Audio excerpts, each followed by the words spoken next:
Breaking. King Charles just exposed Keir Starmer live on national television, and what he revealed could end the Labour government within days. The King used 12 words that shattered 300 years of royal protocol. 2 cabinet ministers have already resigned. The pound is in freefall. And what happened next in that room will be studied for decades as the moment Britain changed forever. If you want to see how this constitutional crisis ends, hit that subscribe button right now, because the next 72 hours will determine whether Starmer survives or whether we're heading for the most dramatic political collapse in modern British history. Here's what sparked the nuclear explosion. Yesterday at 3:47 p.m, King Charles attended what was supposed to be a routine charity gala at the Royal Albert Hall. His speech was meant to focus on climate initiatives and community service. Standard royal fare, nothing controversial. But then something unprecedented happened that nobody saw coming. During what palace insiders are calling an unplanned departure from his prepared remarks, Charles looked directly into the cameras and said words that froze every politician in Westminster. Recent decisions made without proper consultation have consequences that affect millions of ordinary British families who deserve better from those they elected to serve them. His exact words were chilling. The room went silent. Cameras captured Starmer's face in the audience, turning ghostly white. Within minutes, the clip had exploded across every news channel in Britain. But Charles wasn't finished. He continued with barely concealed fury in his voice. When policies are rushed through without understanding their impact on veterans, on pensioners, on working families struggling to heat their homes, then leadership has failed its most sacred duty. The implication was unmistakable. He was talking about Labour's latest budget, the one that cut winter fuel payments for 10 million pensioners, the one that slashed veterans' benefits by £280 million, the one that Starmer rammed through Parliament just 6 days ago despite warnings from his own backbenchers. Charles had just publicly condemned the Prime Minister's flagship policy, on live television, in front of 2,000 guests and millions watching at home. Senior royal correspondent Jonathan Sacerdoti called it the most explicit political intervention by a British monarch since 1936. The constitutional implications are staggering. The response from the audience was immediate and telling. Several guests began applauding before catching themselves and stopping abruptly. Television cameras captured former Prime Minister Theresa May nodding in visible agreement. Lord Cameron was seen whispering to his wife with what witnesses described as a satisfied smile. Even some Labour MPs in attendance looked uncomfortable, shifting in their seats, unable to meet anyone's eyes. Social media erupted within seconds. Hashtags like Defend Our King and Starmer Must Go were trending globally within 15 minutes. Twitter recorded 847,000 mentions of King Charles in the first hour alone, the highest engagement for any British political event since the Queen's funeral. TikTok videos analysing every word, every pause, every facial expression in Charles's speech racked up millions of views. One video comparing Charles's dignified delivery to Starmer's awkward body language has been shared 1.9 million times with comments like, "This is what real leadership looks like," and "The King speaks for us when our PM won't." Meanwhile, those same pensioners who lost their winter fuel payments are facing the coldest February in 40 years. Margaret Foster, a 74-year-old widow from Newcastle, was found this morning in her flat wearing 3 coats because she couldn't afford to turn on the heating. She's a veteran's wife. Her late husband served 22 years in the Royal Marines. She receives £169 per week in state pension. Before Labour's cuts, she got an extra £300 to help with winter heating. That payment is gone now. Margaret told ITV News through tears. "I worked all my life, paid my taxes, raised my children to be decent. Now I sit in the cold wondering which meal to skip so I can afford a few hours of warmth." That interview has been viewed 4.7 million times in 18 hours. The comments are brutal. People are furious. But here's where it gets even more heartbreaking. Margaret isn't alone. NHS data leaked this morning shows hospital admissions for hypothermia among over 65 seconds have increased 340% since Labour's cuts took effect. That's 8,400 elderly Britons hospitalised because they cannot afford to heat their homes. Doctors at Royal Victoria Infirmary in Newcastle report treating patients with core body temperatures as low as 32 degrees Celsius, dangerously close to fatal levels. Dr. Sarah Mitchell told Sky News, "We're seeing conditions I'd expect in a developing nation, not in one of the world's wealthiest countries. These are preventable illnesses caused directly by government policy. Age UK estimates that without winter fuel payments, an additional 4,000 pensioners will die from cold-related illnesses this winter compared to last year. That's not a projection. That's a death sentence signed by Keir Starmer. While Margaret shivers in Newcastle, Keir Starmer's cabinet enjoyed a £180 per head dinner at the Ivy last Tuesday night. We're talking lobster thermidor, age steaks, bottles of wine that cost more than Margaret's weekly pension. The restaurant bill, leaked by a disgusted staff member, totalled £18,400 for just 48 Labour MPs. Deputy Prime Minister Angela Rayner was photographed leaving in a chauffeur-driven car wearing a designer coat worth £1,200. The contrast is so obscene, so grotesquely tone-deaf that even Labour supporters are questioning whether they made a catastrophic mistake at the ballot box. YouGov polling released this morning shows 68% of British voters believe Labour has abandoned working people. That includes 41% of Labour's own 2024 voters. The veteran community has been especially vocal in their fury. Colonel Richard Kemp, former commander of British forces in Afghanistan, released a scathing statement calling Starmer's budget a betrayal of those who served. The Royal British Legion reported receiving 12,000 calls in 48 hours from veterans expressing outrage. Many are returning their Labour membership cards. Some are burning them on camera and posting the videos online. James Patterson, a 58-year-old Falklands veteran from Manchester who lost his left leg in combat, recorded a video that's been viewed 2.1 million times. "I bled for this country. My mates died for this country. And now a Labour government that claims to support veterans has cut our benefits to fund foreign aid and migrant hotels. The King sees what Starmer refuses to see. We've been abandoned." The emotional power of veterans speaking out against Labour is devastating the party's working class base.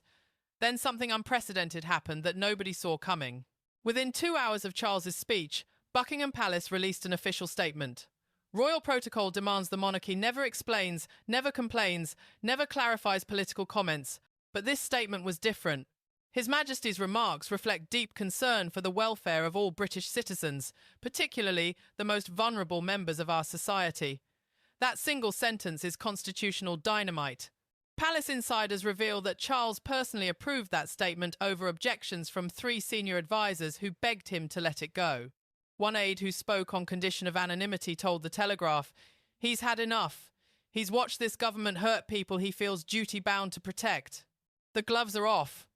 Sources close to Charles describe him as angrier than they've seen in decades.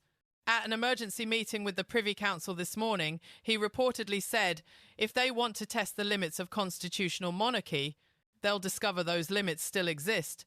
The optics are absolutely devastating for Starmer. But wait, because there's another layer to this that makes it even more explosive. Constitutional experts are now openly discussing whether Charles could use his reserve powers for the first time in modern history. These are ancient royal prerogatives that technically still exist, but haven't been used since 1834. Professor Vernon Bogdana of King's College London appeared on BBC Newsnight explaining that the monarch retains the theoretical power to dismiss a prime minister who has lost public confidence or who governs against the national. "It's never been invoked in living memory," Bogdana said. "But the constitutional architecture exists. If Charles believes Starmer is causing genuine harm to vulnerable citizens, and if Parliament appears unable or unwilling to act, the reserve powers could theoretically be activated." The mere discussion of this possibility has sent shockwaves through Westminster. Labour MPs are terrified that Charles might actually do it. The markets reacted with immediate panic. The pound dropped 1.8% against the dollar within an hour of Charles's speech, wiping £23 billion from Britain's market value. Government bond yields spiked as investors dumped UK assets. The FTSE 100 fell 287 points by market close.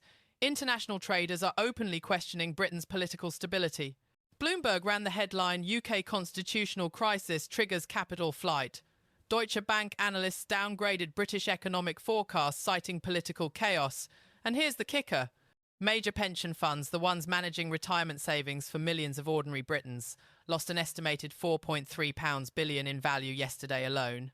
Labour's own fiscal recklessness, combined with constitutional turmoil, is destroying the retirement security of the very people Starmer claims to champion.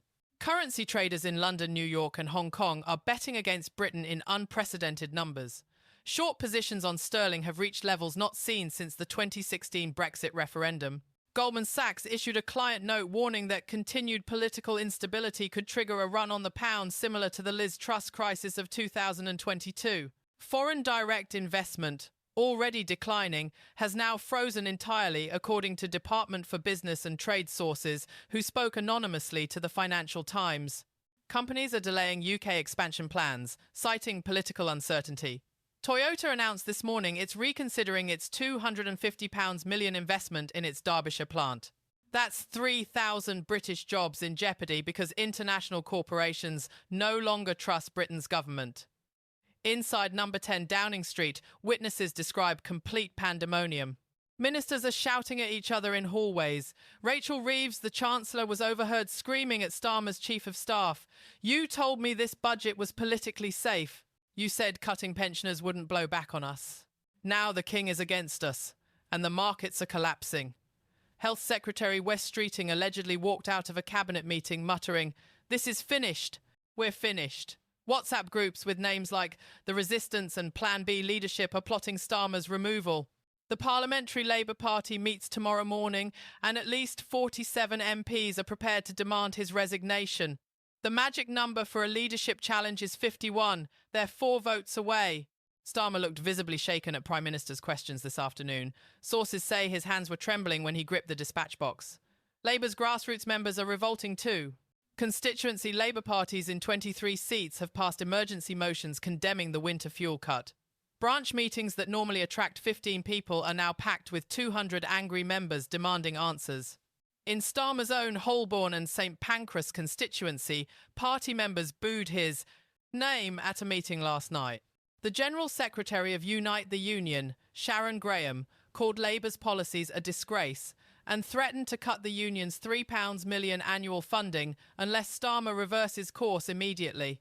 That threat alone could bankrupt Labour's national operation within months. But here's the layer that could trigger the final collapse. Leaked documents obtained by The Times show Starmer's team knew about the royal concerns weeks ago. Private correspondence between Downing Street and Buckingham Palace reveals Charles personally requested a meeting to discuss the winter fuel cut before the budget was finalised. Starmer refused. He not only ignored the King's concerns, he dismissed them as irrelevant. One leaked email from Starmer's principal private secretary reads, "The monarch's opinion on policy matters carries no weight in modern governance. Politely decline and proceed as planned." If these documents are real, and if they show what multiple sources claim, then Starmer didn't just anger the King by accident. He deliberately ignored him, dismissed him, and showed open contempt for constitutional consultation that has existed for centuries. Think about what that means. A Labour Prime Minister who campaigned on respecting institutions and rebuilding trust instead treated the monarchy with the same arrogance he accuses Conservatives of showing toward working people. The optics of that would be absolutely devastating. Meanwhile, Rishi Sunak and the Conservative Party are capitalising on every second of Labour's implosion. While Starmer struggles to contain his cabinet rebellion, Sunak appeared calm, composed, and prime ministerial at a packed rally in Birmingham. When you attack British institutions, when you ignore the concerns of our head of state, when you abandon pensioners to freeze while you feast, you prove you're unfit to govern, he declared to thunderous applause. The contrast couldn't be sharper. Labour in chaos, Conservatives looking like the adults in the room. Polling data released by Ipsos this afternoon tells the devastating story. Conservative support has surged to 38%, their highest level since the election. Labour has crashed to 31%, losing 7 points in just 5 days. For the first time since Starmer took power, the Conservatives lead by 7 points. In key battleground constituencies that Labour won by narrow margins, the swing back to Conservative is even more dramatic. In Bury North, Labour's lead has vanished. In Redditch, they're down 6 points. In Stevenage, they're losing by 4. Sunak isn't just rebuilding support, he's positioning for a potential vote of no confidence that could trigger new elections. Reform UK is also surging on the back of this crisis. Nigel Farage released a video message that's been viewed 3.2 million times, calling Charles the only leader with the courage to speak for forgotten Britain. Reform's membership applications have increased 290% since yesterday. They're Fundraising broke records with £840,000 raised in 24 hours from small donors furious at Labour's betrayal. Farage is already planning rallies in 10 cities next week under the banner Defend Our King, Defend Our Country.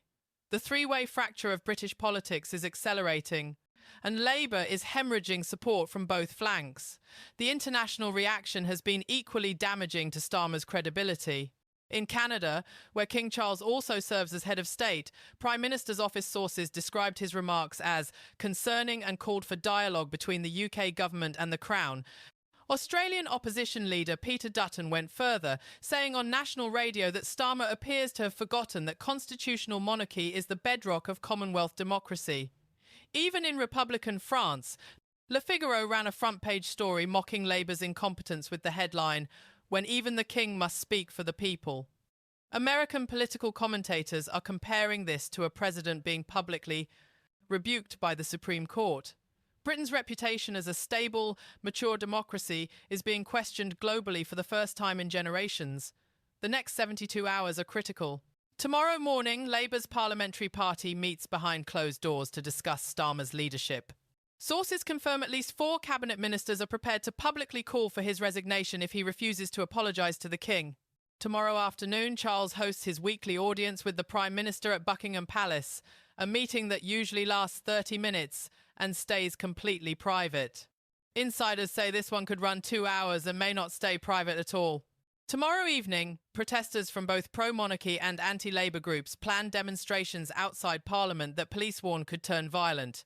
Britain is watching its government unravel in real time. This crisis will be studied for decades as the moment a Prime Minister forgot that constitutional monarchy isn't just ceremony, it's the foundation of British democracy itself. At its epicenter stands Keir Starmer, who looks increasingly isolated, increasingly desperate, and increasingly finished. History shows us what happens when British leaders forget their place in the constitutional order. In 1936, Stanley Baldwin survived Edward VIII's abdication crisis by respecting the monarchy's role. In 1992, John Major weathered Black Wednesday by maintaining the Crown's dignity above politics. Even Tony Blair, no fan of tradition, understood that attacking the monarchy was political suicide. Starmer appears to have learned nothing from history. His arrogance may cost him everything. So here's the question that matters. Did Starmer just commit career suicide by ignoring King Charles? Will the cabinet move against him before the week is out? Can Labour survive this constitutional meltdown, or are we heading for new elections? What do you think? Should Starmer resign or fight to keep his job? Drop your thoughts in the comments below. We read every single one. And if this story shocked you as much as it shocked us, share it with everyone who needs to see what's really happening in Westminster right now. The mainstream media won't tell you the full truth, but we will. Hit that subscribe button because tomorrow we'll reveal the leaked WhatsApp messages between cabinet ministers plotting to remove Starmer. This constitutional crisis is far from over.